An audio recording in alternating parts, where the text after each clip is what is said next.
Hey guys, I hope you're all well. We'll wait for a couple more guys to join in. Let me know down in the comments where you're watching from. I hope you're all well in these difficult conditions in our world, and you're somehow coping with the situation, staying at home, safe and strong. So yeah, let me down now in the comments where you're watching from, and we'll wait for a few guys to join in, and I'll answer some questions from a few days ago, which all of you have asked me, and it will be about my radio settings, how to drive faster, and some driving techniques that I've been using, how to practice, how to just be during racing, and how to get faster. So I'll go through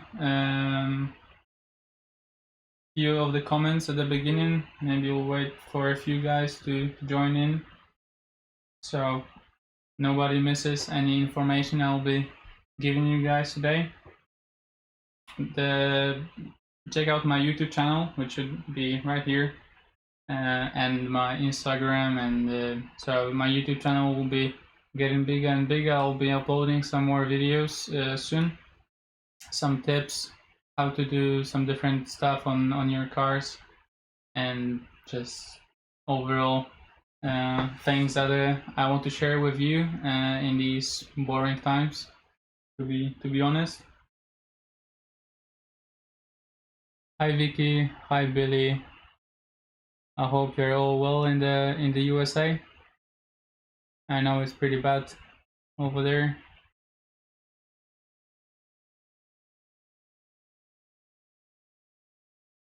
Alright, so I think we can go to the first question. There are a few people here already.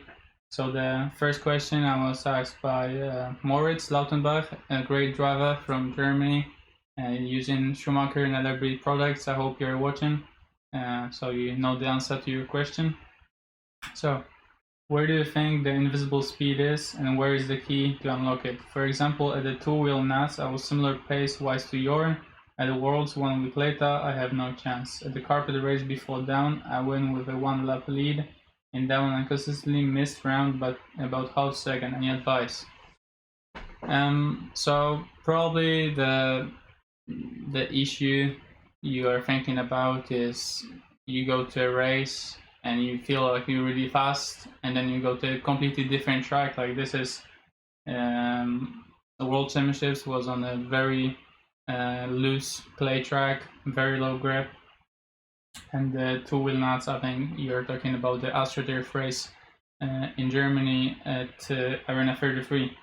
So basically, if you practice a lot on many different surfaces, you'll get that like experience, and you'll be able to drive consistently fast on many different surfaces, and it just comes with the time.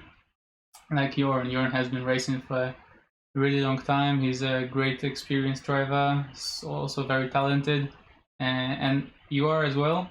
You just need to practice on many other surfaces. Just try to drive as much on the carpet, then on AstroTurf and clay, and just different kinds of grip. So you get that experience, that feeling on different surfaces. And then when you go to a new track, you are able to catch up much faster, learn the track very quickly when you have very limited time. Like at the Worlds, we had only 1 day of practice, or like at the EOS when we have over 400 entries, we have only 3 rounds of practice, and you need to be on point straight away. So I think the key is that for to be fast on different surfaces, you just need to go to many different tracks and tests, and this just comes with time. You know, it's not something that you do straight away. Maybe, I mean, if you're extremely talented, you probably will have it straight away. I didn't have it straight away, and I think many pro drivers right now and are on the top didn't go fast on different types of surfaces straight away, and it just takes time. So you need just to be patient, consistent, and motivated, and it should come with time.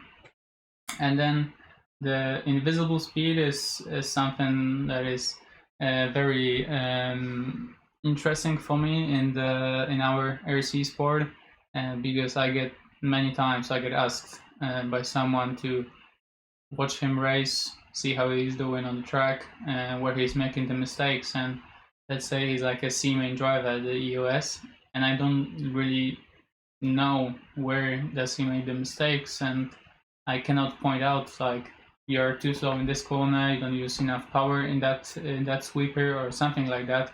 So this is something very difficult for me as well, and I think it is something that you have to be talented to have that individual speed, and also you need to practice it. The talent is a very small amount of the percentage, let's say like 10%, and the rest comes with the work you put in on the track. You go testing, you try different things, and you need to put the work on the track. You need to put your sweat on the track, and then the results should come with that time, and you should improve step by step, slowly. It doesn't come really fast, so you need to be patient. Thank you guys for joining in. It's 50 people already. Hi Luke, hi Dwayne, Cześć Shimon. I hope you're having a good evening, good Tuesday evening, middle of the week.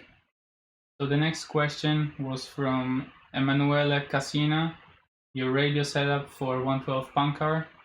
So I have my SANWA M17 radio here. I'll turn it on, and basically the settings they matter from each radio, and also however you set up your car at the beginning. But I'm guessing you are mostly interested in what like options I use on the SANWA radio. So basically the main one is of course all the dual rates, steering locks, and all that, and brake as well. So I have 85% brake dual rate, throttle of course 100, steering 100, and then the exponential on the steering. Usually I use like -15, -10. I never change that at the racetrack.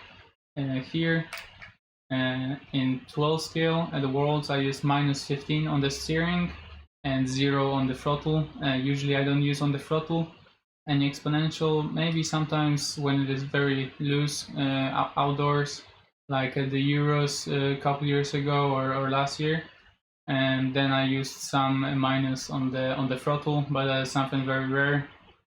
I know sometimes in stock people use plus on the throttle. You just get that tiny bit of more forward straight away, but I'm not sure that helps. Probably maybe it's in your mindset, or just a very tiny difference. So that's probably the only feature I use. Of course, you need to set up your steering locks, your brakes, throttle, and all that stuff, and make sure your car goes straight. You have same steering lock left to right. But apart from that, it's only the steering exponential that I use, and it's from -5 to -20. I never go any further or any below. Alright, so that's enough for the radio. The next question was from Fabrizio Ridi. Is driving technique for entering, exiting a corner off-road on carpet different between two drive and four drive? Which are the best tips to improve corner speed? Thanks. On carpet, I think it's the surface where the driving technique and your driving style is the most similar to drive and four drive, because of the high grip, and the two drive is so advanced nowadays that it almost feels the same as our four drive cars. Of course, we have a bit less steering, because we only have the drivetrain on the back, the gearbox in the back. Also the weight distribution is a bit different, and you don't have power in your front wheels.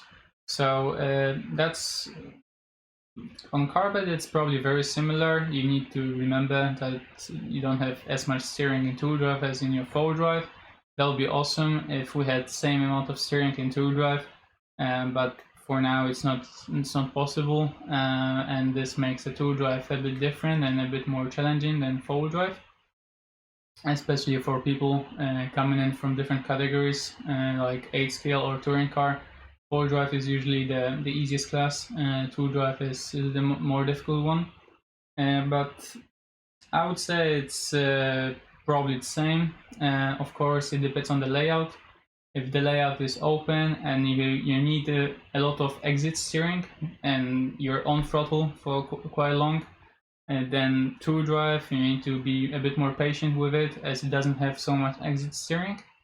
And probably that's the main difference. In entering the corner, it depends how you set up your cars, and probably I would say I drive the same way, trying to enter the corner. Of course, I remember that with two drive I need to be a bit slower because I have less steering, but the exiting is a bit more different because of how the two drive car drives. So you just need to have it in the back of your mind, and that you need to be a bit more patient with your two drive, and this is for every surface. You just need a bit more time for the car to settle or to turn to make a corner, and of course the jumps. You just need a bit more throttle in two drive, but that's basically it.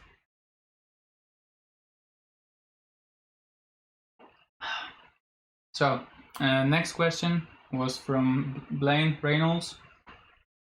How to get a car corner fast but still be a little easier to handle. And these two things are like opposites, and it is very difficult to combine both of them. Usually if I feel like the car doesn't have enough steering and it doesn't have enough corner speed and it's very hard to handle, basically your balance of the car is wrong. So what you need to do is play with some different setup ideas of yours, or maybe talk to your buddies at the track and then see what they think. And you cannot really get more corner speed and make the car easier to drive. Basically, when you drive faster on the track, you go for a corner faster and the car is a bit more harder to handle. But with some time, when you get used to your car, to your settings, how it feels, get used to the track, it should feel easier to drive. You will drive more confident. You will be used to the car. You know how it feels. You know how to drive it. So I would say probably try just practice and stay with the same setup. Of course, if it handles really badly, try to change that balance. Because if you say that the car doesn't corner fast and it doesn't feel nice to handle, then try a different balance. Maybe take some steering off the front and add some rotation off the back to make the car slide a bit more. Maybe this will help. Or try to play with the shock setup to go a bit harder. Make the car a bit more sharp the first moment. Make the rear a bit more loose. Maybe less exit steering. Just try some different setup ideas, and that should help you make your car feel better. And if you are lucky and find the right setup, then it will corner faster as well. Next question was also from Blaine. How to get a car? How to practice on a track to get the most consistent and fastest that you can with it in a short period of time. And try going to the track and drive 5 minutes. Only 5 minutes practices. Don't go further. You might kill your battery if you're running modified, or you might just it doesn't really matter if you drive more on the same pack. You will try less on the car. So set up a timer for 5 minutes and try to do clean runs. Just those 5 minute runs. They're the most important in any 10 scale racing. And just do as many 5 minute runs as you can. Make sure your consistency is a very high percentage and you don't make too many mistakes. Probably a good way to practice is don't have a marshal on the track. When you crash, you need to go down the stairs, put your car on the wheels again. This will motivate you to not to crash, because you have to walk quite a long way. And just practice your 5 minute runs. That's the most important. That's the key to win races in 10 scale. In other races, other categories, try racing the time like in nitro. It's good to do qualifying runs, like 10-minute runs, but then also practice that 1 hour or 45-minute final, and in 12 scale 8-minute runs. I think that's the key to go. And with time, you should be more consistent during that 5 minutes or whatever the time limit for the run is. And the next question was from John Hanekard. I hope you're watching as well. Do you use advanced radio settings, and what for? Especially SANWA M17 speed, curve or filling settings, SANWA air modes, any radio setting you usually change to adapt to track conditions? Thanks. Thank you for your question. And John, as I mentioned before on my radio, I don't use too many specific or like advanced settings. Basically, the base settings that you need to do to make your car go straight have same steering locks, enough throttle and brake. I don't want to change my radio settings at all. I go to a track and just stick with the same setting and play with the car, as that's more important, and it might mess up my setup game and what I have planned for my setup changes. But a very small change that probably you won't feel any difference with is the exponential on the steering. Usually when I need more steering, I go a more higher. So let's say I come to a track with -15, I go to -5 to just have in my mind that I changed something to get more steering. Maybe that will help me and make the car steer a bit more. But usually I don't use any radio changes when I'm on the track. I feel like doing changes in your car are more productive than changing the radio. As for any SANWA modes, I use the SSR, so the fastest mode for my servos, and the rest is probably standard. Nothing. I've never had time and never wanted to look into all that different advanced settings, as I feel like it's not necessary. Maybe one day when I have time, I can look into them and maybe find something cool that might help me. But for now, I think you should stick with the base settings. Have your steering on 100, throttle on 100. Set your brake to. It's a combination of your speedo settings. So if you have really strong brakes on your speedo, you can go down on the radio. Usually, I have on my radio 95% of brake in off-road at 10 scale.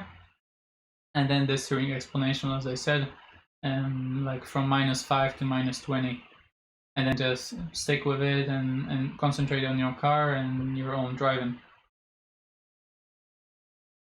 Hi everyone, I hope you're having a good time in the evening. The next question was from Justin Allen, a driver from the USA. What is the best technique or the best way to go about keeping speed through corners and jumps and landing? How much does moving the car in the air and certain jumps and landings come into play? So thank you for your question. That's the first thing, and then usually, like, I'm a very smooth driver. That's what I hear, and I try to be as smooth as I can. Keep the speed of the car as consistent around the lap as I can. I know there is many different drivers on the top level and very aggressive, like my teammate Jorn. He's one of the most aggressive drivers I've ever seen, and he's on the throttle, on the brake all the time. And for me, it would be very hard to drive, and that's why our setups on our cars are much different, and sometimes same setup changes help both of us, but usually I have a very aggressive car and the car steers for me, and I just use tiny bit of steering, and Jorn has a very smooth car and he does all the steering with his hand. So I don't have like the best technique. It's something you need to get used to and create your own technique and just be confident with it. And you just have to be certain that this is the best way you can drive and the fastest way you can drive. And just remember that this is your own technique. It's nothing that you should change. You should stick with your own driving style and practice it and just make it perfect to your liking. And then on the landings, usually with the tour drive car, I try to land on the back wheels with some throttle on to make the car go straight away so it doesn't double bounce. The same goes with forward drive. When you're going into the corner, jumping just in front of the corner, then I land with the brakes on tiny bit to make the car stop so it also doesn't double bounce, especially when it's a flat landing. When it's landing with downslope, like most of the jumps in the US and in Europe, and usually I try to land on the back wheels in both cars with some throttle on to make the car go straight away after the landing, so it doesn't have time to double bounce. And I think that's one way to try go faster on each lap, and that might make you 0.2, 0.3 faster per lap. And it should help. You should practice it. It's something I've seen pro drivers do, and when I was younger, when I was 10, and I was watching many of them, the AMAs, like many of you are at the big races, and then trying to figure out how to get faster. So that's one thing I've seen others do, and it's something that I was practicing. And now I have mastered the skill, and it is helping me a big way on every surface I drive on. So that was a really good question. And then I don't want to move my car in the air. I know, like in the US, there's a hype for whips and whipping the car in the air. In my opinion, it's something that you lose time on, making the car do some crazy things in the air. You should make the car stable as much as you can. Of course, you can use some steering to correct it, or set it up for the corner that is right after the jump. But it is something you shouldn't concentrate on right now. If you're not an advanced driver, if you're fighting for that AMA at the big races, it is something you could practice, but it's not so necessary. I don't think making the car go chassis high in the air makes you faster. Of course, it does look cool. It is cool for the pictures or for the media, but in my opinion, it's not something that you should do straight away if you are trying to just get faster. All right. I need some water now. Okay. Hi everyone. No problem, John. If you have any more questions, then please write. Cześć Zosia. Thank you, Billy, for your question. I will go through these questions and then try to answer your question. All right, so I'll go to the next one. A question from Wayne Ash. How do you approach jumps, and what's your technique for getting the car over? Of course, the best way is to make the car go straight to the jump. If you jump with your steering on, you might make a whip, you might land on your roof, so it's not something you should do straight away. I try to make the car straight to the jump, have enough throttle to do it. It is something you need to practice in the practice rounds before the race, and then it is a muscle memory skill to be sure you make every jump clear and do that land on the downslope. And it's something you have to practice when you go to a track frequently. The muscle memory improves, and you will be getting better at those 5-minute runs, being very consistent, because in off-road the jumps are a big percentage of your lap and of how fast you go. So making sure you jump on the downslope or the same place as the last lap is very important. So definitely that's something you should practice, and that your muscle memory to go over the jump and remember how much throttle you used. You shouldn't concentrate on that when you're driving. It is something natural that you just feel during driving. So just doing laps and just keeping an eye of how you're doing the jumps. And my technique to get the car over is, of course, when you're nose down, you pull the throttle or push the stick and to get the nose higher to land flat or a bit on the back wheels. If you're nose high, use the brake. In two drive, it's not that effective. In four drive, it's very effective. So that's probably the base things to know about jumping. Also, when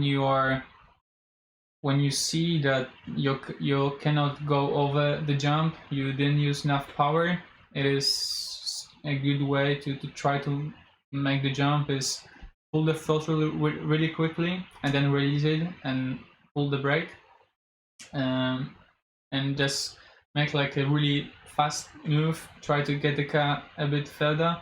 It might help, not in every occasion, but it's something I felt like sometimes helps me, and it is sometimes crucial. Like the last lap of the A main, and I see my car a bit too slow in the air. Just this small like a shot of the throttle and then brake. It should help. This is something I've learned, and sometimes it helped me quite a lot. And then also, if you don't need so much power and the jump isn't straight away after the corner, is release the throttle just when you take off to make the front of the car nose down a little bit to make the car jump nicely flat in the air, and that should help also. Do not use throttle all the way through the upslope. And the last question I have written down here is from Cameron Dopp. How do I drive faster? It is a great question. It is a question I get asked a lot. I think all these things I've mentioned today so far will help you get faster. Go to the track as frequently as you can. Of course, not nowadays. Now you should stay home and stay safe. But when this is all over, go to the track, practice, do the 5-minute runs, practice your consistency and whatever you are doing out there, and try different categories, because you can take something very crucial from each category, and this all might help in other one. So it is also something very important. Try different categories, go to different tracks, different surfaces, and just see how it all feels.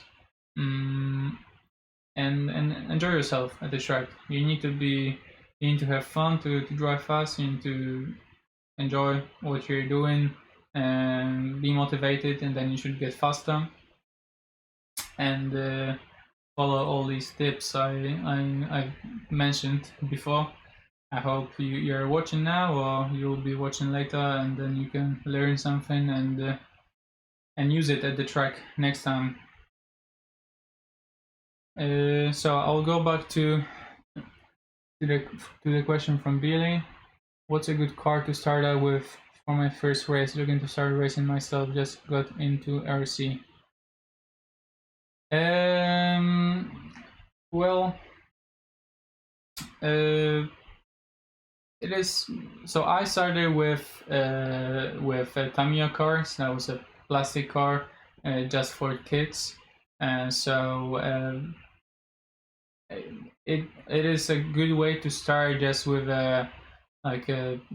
not a toy car, but not something very expensive, something quite slow.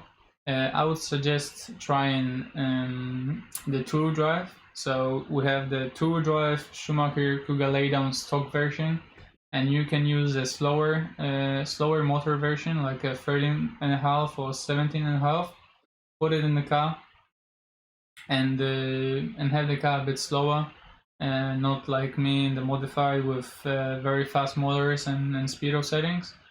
For the beginning, you should start in a stock class, and I think two-wheel drive will teach you a lot of skills important for any racing category in RC.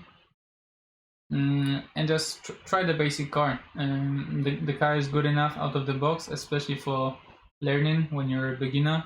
Get it quite slow. It doesn't have to be very fast. You just need to go around the track. Hopefully have a track near you that you can practice at, and just go to the track, enjoy yourself, and hopefully you will love it, and you will stay in the RC family as long as possible. And then you can put some upgrades on the car later on. Make sure your car is very strong in case you crash a bit. Have some spare parts if anything breaks to be able to get out straight away. So the two drive car, the stock version, would be probably the best thing to try for the first car, and then maybe you can go to four drive, try something different, try different categories, and then you might be in love with RC racing. All right, so that's probably the most of the questions I was asked about how to get faster. If you have any more questions about how to drive faster, how to be a better driver, then let me know. I'll read through these now. There's a question from Yavuz Kura. Hi Yavuz, how are you doing? Michael, you did something very damn big at the EOS in down, and that shows what a great driver you are despite your age. The future belongs to you, Joanna and Daniel. Thank you, Yavuz, for your kind comment. It was a good race. I knew I messed up in four drive in A2, and I just didn't want to win that way. I think confidence played in quite a big part in that race, because I was very confident going into A2 after winning A1, and I knew maybe not necessarily it was my fault with Jona. It was I made a mistake before. If I didn't crash over there, nothing would happen. I would win straight away after A2. But then after I crashed, I made Jona crash as well. Even though we touched side by side, I think I was a bit more in the fault. For sure, Jona did nothing wrong. So I just felt like I should wait, and then luckily the karma was on my side for A3, and I was able to bring home the win. And I try to be clean as much as I can, and it's something I enjoy in others when they're driving clean. So hopefully all of you can stay clean at the track. Make sure you are there when there's an opportunity to pass someone, but just drive clean. And if it happens, if you crash someone, so just wait for the driver, and it's something very sportsmanship of any driver in our industry and any motorsport industry. There was a question from Chuck Leinbach. Can you talk about braking? How much of the track do you push brake? Do you use track brake? Or a sip of water before I answer. Lots of talking. So I don't like to use my brake too much on the radio. Maybe I can show you. I use like tiny bit of brake in any category I drive. I never go all the way. Of course, sometimes if there is a crash on the track, then I need to stop straight away. Of course, I go all the way, but when I drive like a qualifying run, just to go as fast as I can, I don't like to use all the brake. I like to feel the brake, so my settings of my brakes and my speedos in any car I drive is very aggressive, and I use that tiny bit, and I just like it this way. I don't want to use my finger too much. I try to be in the center as much as I can, close to the throttle, so I can go on the throttle straight away. And I use drag brake. I think I've mentioned a couple days ago, maybe on a podcast, that I use. It is something like a personal. So if I use about like 14% in modified, some guys use 10 every time, and just about this number, like 10-14%. That's where you should be on any surface. If you feel like your car stops too much straight away in the sweepers, or it is a bit aggressive when you let off the throttle, then go a bit less with the drag brake, so the car doesn't slow down as quickly as it does. And just see to your liking. Try a few settings. Probably start out with 10, and then I know like a driver like Jorn, a very aggressive driver. He likes to use the brake himself, so he doesn't need that drag brake as like me, because usually I want the car to slow down by itself and turn by itself. So my drag brake is a bit higher than probably the average drag brake from the professional drivers. Question from Tyler Little. Hi Tyler, I hope you're well. How stiff do you have the steering wheel and trigger set on your radio controller? Stiff or soft? I cannot show you, but it is soft. It is quite soft. Maybe some of you that use the SANWA radio, maybe you have different springs, and I'm quite sure that I have the standard one, but it's all the way. It's very loose out there, so it's very soft. In this way I like to feel the steering and have it very, very soft. Also my trigger for the throttle and brake, it's not that soft as my steering, but it's also much softer than how the radio comes original. So thank you for the question, Tyler. All right. Any more questions? Maybe if you have any other questions from different topic, I can answer now. I will let you know, guys, now. While there are no answers, no questions, that I will have more YouTube videos coming. And one is already prepared for tomorrow. There will be a playlist of how to do different things on your cars, on Schumacher cars, on the LRP products, and just some tips on driving, setup, how to build, any tricks I have learned in the past in my RC career that I want to share with you guys, and hopefully it will help all of you on working on your cars and getting faster. And yeah, I hope this whole situation ends soon, and we can go back to racing as fast as we can. So, a question from Stephen Eves. Thank you for the question. How many limiters do you run in your forward drive shocks on carpet? I'm guessing you're talking about the limiters on the shock shafts. Usually it's like one. I'm not sure exactly, but I think you mean on the shock shaft, so it doesn't go all the way. It's only one. I think Jorn sometimes runs two, so I run one. I don't think there is more. There is a necessity for more. Another question from John Honeycourt. Any tips for driving in the rain, especially with two-wheel drive? Well, it is very difficult for any driver, because usually we don't practice in the wet conditions because we feel like we don't have to. So it is something you should probably practice, especially in the UK.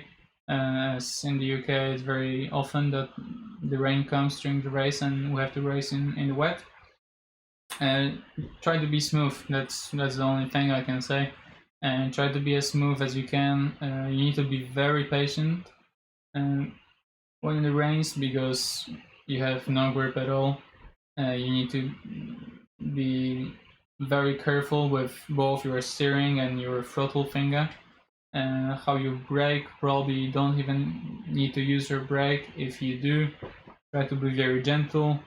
There's no need to rush. I think, especially in the wet, steady wins the race, and you need to be as steady as you can. Don't rush anything, and make sure you are in the right place and the right time. And also, it's very hard to race when it's raining because of a slight contact with other driver, and both of you probably spin out.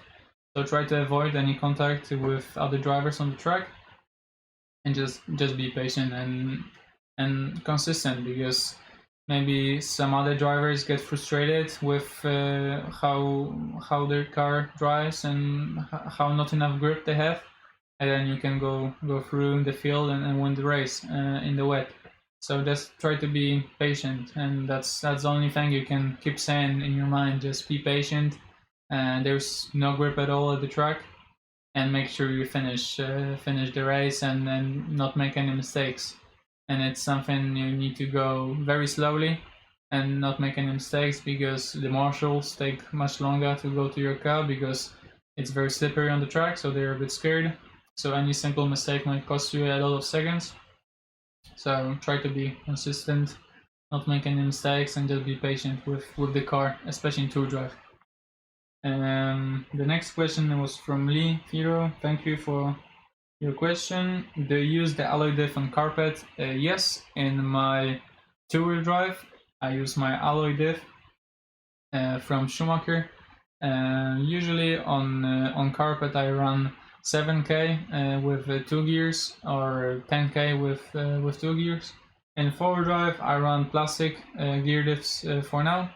But in two drive I tried the alloy diff, and I felt the car, it wasn't too different from the plastic, but it just felt a bit nicer, a bit more direct. It is also stronger. It is only 5 grams or 6 grams heavier, so the alloy that it's made of is from very high quality material, and it almost doesn't cost you any weight. And my car is already on the limit of the weight in two drive, even with all those weights in the front. So I thought I would give it a try, and it worked really well. And it's something Paul Crompton and Dom Non tried first, and I've picked up the idea later after laughing at them that they're using alloy diff. But now I found it's a bit faster. Unfortunately, I wasn't able to try it at the EOS race yet, but hopefully it will give me a small advantage again, because at the EOS in down, I was using the plastic gear diff. And after the race, I tried in Poland. I tried the alloy. It felt a bit better. I suggest any of you running the Schumacher Kuga laydown, try the alloy diff. And if the alloy diff is not available now on the website, you can try the conversion kit, which is also on the website and that you can buy. And you can buy it and then change your plastic gear diff to the alloy gear diff. Question from Marcin Dobrowolski. Hi Michael, have you ever been to Moldova? If so, what did you like the most? Unfortunately, I've never been to Moldova. I would love to go there. Maybe once there'll be race over there that I can go to and compete over there. It will be interesting to see what kind of level of RC is over there. All right. Any more questions, guys? I'm up to answering. We'll probably end the live stream when we hit 1 hour, and not to bother you too much, so you're not bored to death. As I said before, I have lots of ideas for YouTube and all the social media stuff, keeping you guys a bit more interested and happy during these times. I've been trying to juggle a bit when I'm at home, as I don't have the possibility to go to a racetrack. I think it helps with the hand-eye coordination, which is very important in RC. So I suggest you to try it out. It was difficult at the beginning. It took me a couple of days to master it, but there's many of YouTube videos how to exercise and practice juggling. So you should try. Maybe next time you go to a racetrack, you will be faster after trying juggling. Hopefully that will be the case with me. I've never tried it. I've always been trying to be healthy and exercise, so I'm ready to go on the track and be on my best game. But maybe this is the way to go, and that's what F1 drivers do. So I think you should all try, and let me know if there are any effects later in the future streams. All right, so some questions here. Thank you, Aaron Isaac. I'm sure you're an awesome driver as well. No problem, Thomas. I hope it helps you guys, and that's why I'm doing the live streams and some videos to help you all guys with your RC careers, and hopefully one day you'll be able to race me in the future. When I was younger, I would also look up to the professional guys like Mark and Lee, like I've mentioned in the last stream, and I was always dreaming about racing the A main.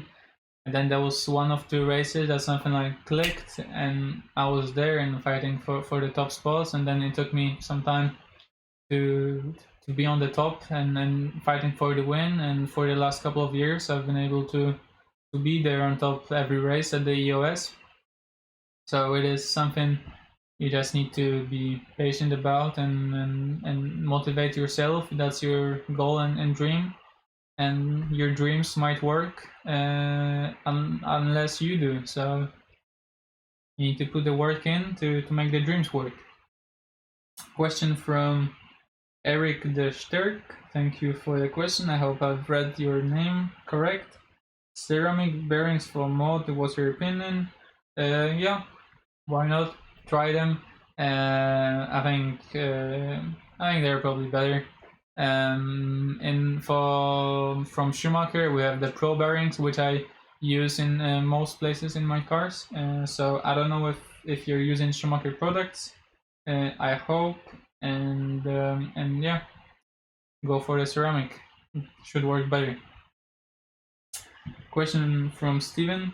Preferred ride hard on turf and tour drive and forward drive.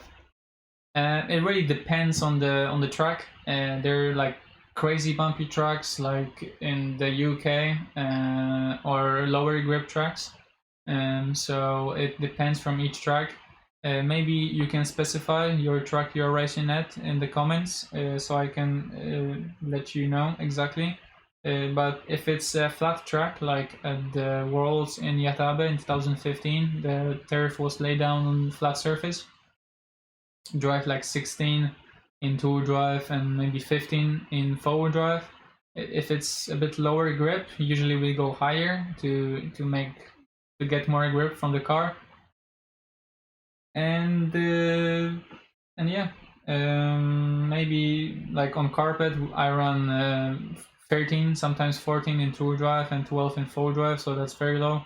If it's very bumpy, then in low grip we might go to like 18 in tour drive.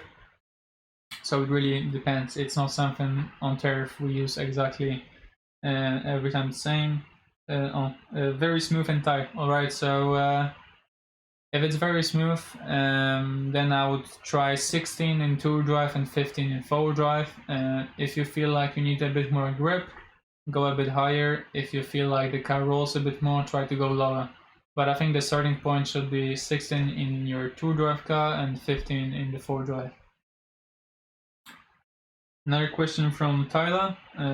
What are your plans for practicing during lockdown? There is an idea to build a racetrack in my back garden, as the size of it is good enough to have a track over there. So it is something I might try to do if I want to, if I have enough courage and this whole situation doesn't end soon. So I might try and build a track in my back garden. But I feel like many times in my career I had like a 1 month or 2 months break from racing because of school and because the RC scene wasn't that popular in Poland at that stage. And so I'm not too worried about it right now. I try to stay healthy, stay strong, do some juggling with tennis balls, exercise a lot, so my body is ready for all the struggles during racing, because it is very stressful, and there is the adrenaline. It's really high during racing, so just make sure I'm ready when we get back to racing, and then I'll be doing lots of practice after that, hopefully, once I'm in the UK, hopefully racing with you at the nationals next year, and some international races this year.